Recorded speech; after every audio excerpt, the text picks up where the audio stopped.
Nos primeiros vídeos de Na Terra Fonda demostrábamos que Galiza é un dos países máis ricos do mundo, no que a talasonimia se refire. Pero indo terra cara dentro atopamos outra riqueza que tamén é incalculable. Seguramente todas escoitastes falar de montañas como Everest e rochas como Stonehenge e a Pedra da Valar de Muxía. Pois ben, nas serras do interior de Galiza hai millóns de nomes de penedos, leiras e camiños. Nomes que se mantiveron todo este tempo na oralidade, pero que agora están en grave risco. O Candoente, a Pedra Chifradoira, o Pita o Tren... Un a un, Vicente traballou nunha base de datos de máis de 10.000 nomes de penedos. Eu fun a recoller nomes pa a miña terra, pa o oeste ourensán, concretamente os concellos do Riós, a Gudiña, a Mezquita, Vilariño de Conso e tal. Entón os meus informantes principais eran pastores. Eu vin que era un saber, que era un patrimonio que estaba destinado a perderse. Porque os pastores e pastoras son as persoas cun maior coñecemento sobre as montañas e serras do interior. Na parroquia do Pereiro, en Alfoz, Álvaro coñeceu un home que rematou salvando centos de topónimos da Serra do Xistral. Alí, por exemplo, atopamos a Pedra Valadoira, unha desas pedras que en Galiza bailan. Fun falar con un home que ten 91 ou 92 anos, que é o pastor máis vello de Galicia, según dicen. Todos os días, ás 10 da mañá, vai coas cabras ao monte e non volve hasta 7 ou 8 da tarde. Se cadra un pastor, pois, sabía 400 ou 500 nomes na serra, que, insisto, non están rexistrados en ningún libro, en ningún mapa. Se non os recollemos agora, cando morran eses pastores, que moitos deles xa faleceron, desgraciadamente, pois xa non vai haber quen saiba eses nomes das serras. Desgraciadamente, a toponimia está en risco porque o territorio está sendo abandonado. É dicir, non está aí palpitando, pero non hai unha conexión con el, ningún compromiso, ninguna responsabilidade, como houve hasta agora, porque a xente vivía del. Pero esa xente foi desaparecendo, foron cambiando os usos, os modos de vida, e quen queda hoxe en día pastoreando unhas ovellas ou unhas cabras. Onde o despoboamento é maior, tamén aumenta a perda deste patrimonio, pero nestas zonas de interior tamén hai outra particularidade, xa que o seu illamento fixo que algúns microtopónimos permaneceran inalterables malia o paso dos séculos. Era habitual que cada pastor, coa súa propia fala, dera nome a dúcias de recunchos e penedos. Son zonas nas que hai un galego máis puro, porque non se viu influenciado, non houve tanto contacto co castelán. Entonces atopas tanto topónimos na toponimia como na fala viva, formas ainda moito máis arcaicas. Na zona de Vilariño de Conso atopamos ali Fraga e Pedra, a Fraga chorida ou o penedo chorido. Chorida ven de floritus do latín. Ese penedo florido que dá noutras zonas de Galicia ali mantén a forma, digamos, da Idade Media, chor, en vez de flor, como eses moitos máis exemplos, non? Eses nomes están conxelados no tempo, quedaron casi sin modificación algunha, quedaron aí fixados, están esperando a ser recollidos. Centrándonos nos penedos, atopamos que os motivos polos que se lles podía poñer nome eran exaxeradamente diversos. Unha das motivacións é a histórica, como acontece, por exemplo, coas guerras e a limitación da fronteira entre Galiza e Portugal. Entón hai moitos penedos da Vela ou penedos da Esculca, que eran postos de vixiancia, todos eses nomes que teñen que ver co contrabando. Pois hai a Pedra do Sal, a Pedra do Tabaco, é dicir, eran sitios onde escondían o contrabando e o iban recoller, nomes que fan referencia pois, aos costumes que tiñan os pastores, a Pedra da Merenda, a Pedra do Reloj, non había reloxos. Segundo a lonxitude da sombra da pedra, era unha hora ou outra. Mais costumes. No Xistral atopamos o chan do sedio, unha planta que se conserva nesa serra e que ten unha utilidade para os pastores. Empregábase para facer as camas antigamente.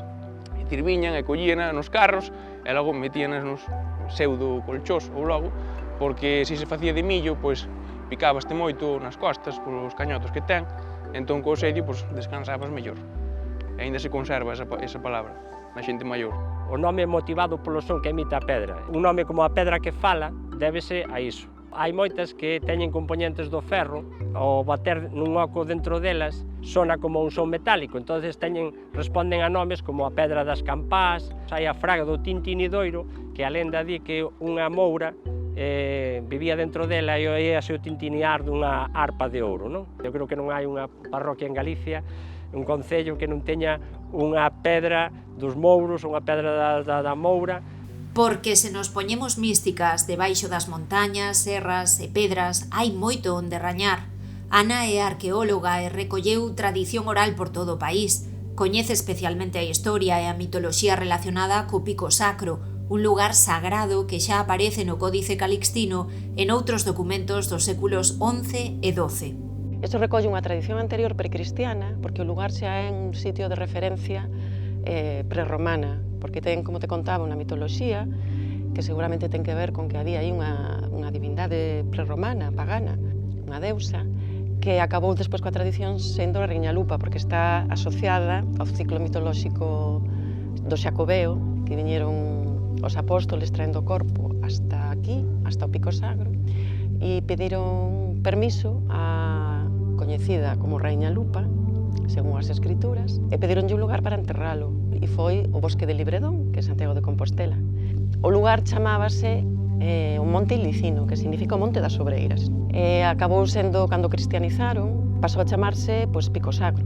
Porque non sempre foi fácil conservar a toponimia e os costumes. A Igrexa non vía con bos ollos iso de que nas parroquias galegas foran máis veneradas as pedras cos santos. Un culto ás pedras que existiu sempre en Galicia, co que intentou loitar a Igrexa desde a Idade Media, cristianizando moitísimas pedras e atribuindo esas propiedades que tiña esa pedra a un santo, chantando unha igrexa ali ao lado, ou unha capela, ou unha ermita. Entonces, eses poderes que tiña a pedra eran por intercesión do santo, non era unha cuestión pagán, non, pasaba a ser unha cuestión religiosa, non? Refírese Vicente ás propiedades asociadas ás pedras que a banean, como a pena valadoira de Alfoz, a pena do equilibrio de Ponteareas ou a pedra cabalgada. Levaban a mellor os reos a elas, se conseguían que a pedra se movese, eran inocentes, se a pedra non se movía, eran culpables. Utilizábanas para saber se unha doncela era virxe ou non, o resultado dun combate, se un neno que ia nacer iba a ser neno ou nena, segundo avalase ou non avalase, non? Estas que eran chairas, como a pedra da Valar de Muxía, por exemplo, eran utilizadas tamén como para rituais fecundatorios. Decían como ese movimento da pedra axudaba a manter esas relacións sexuais e propiciaba que xente que tiña problemas para quedarse embarazada, que nesas pedras, por iso esas creencias no poder das pedras, non? Todas estas curiosidades e motivacións de cada microtopónimo fan que Galiza teña un patrimonio vizoso que aínda se mantén grazas a moitas xeracións de galegos e galegas. Tamén, claro está, grazas á xente que recolleu e a todas aquelas que informaron. A mí unha cousa que me queda que me gustaría recoñecer e agradecer públicamente a todas as persoas que habitan esos lugares e que nos reciben, que con tanta ilusión e entusiasmo ensinan as cousas, porque eles son os verdadeiros gardadores da tradición, eles e elas. É dunha generosidade pasmosa, é dun agradecemento deles e tamén é dunha tranquilidade que lles dá, que é unha transmisión que les recibiron, pois haxe alguén que a escoite e que teña interese e que a valore. A xente nova agora non vai andar co contrabando do tabaco, nin do café, nin de nada. Non van ir a pastorear a serra, entonces non teñen esa necesidade de aprender todo iso, non? Tampouco a xente parece que teña necesidade de registrar todo iso, por iso é tan importante este labor que facemos de concienciar a xente de que é parte da nosa cultura que se perde, que é parte da nosa historia, que invitámonos a que collan a aplicación Galicia Nomeada e metan os nomes que saben os seus avós, porque que se non nos meten agora, vanse perder. É dicir, que temos que, entre todos, entre o voluntariado cultural deste noso país, pois facer algo para que non se perdan. Para min a toponimia é invocar. Todos nós temos nome. Os territorios, os espacios teñen nome de seu tamén.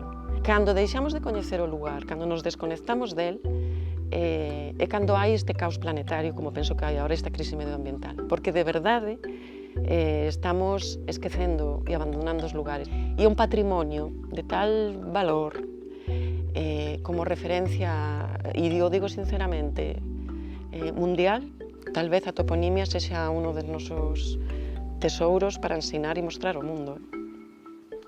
E ti, Cal é o nome da túa pedra favorita? Comenta e non perdas o próximo episodio de Na Terra Fonda.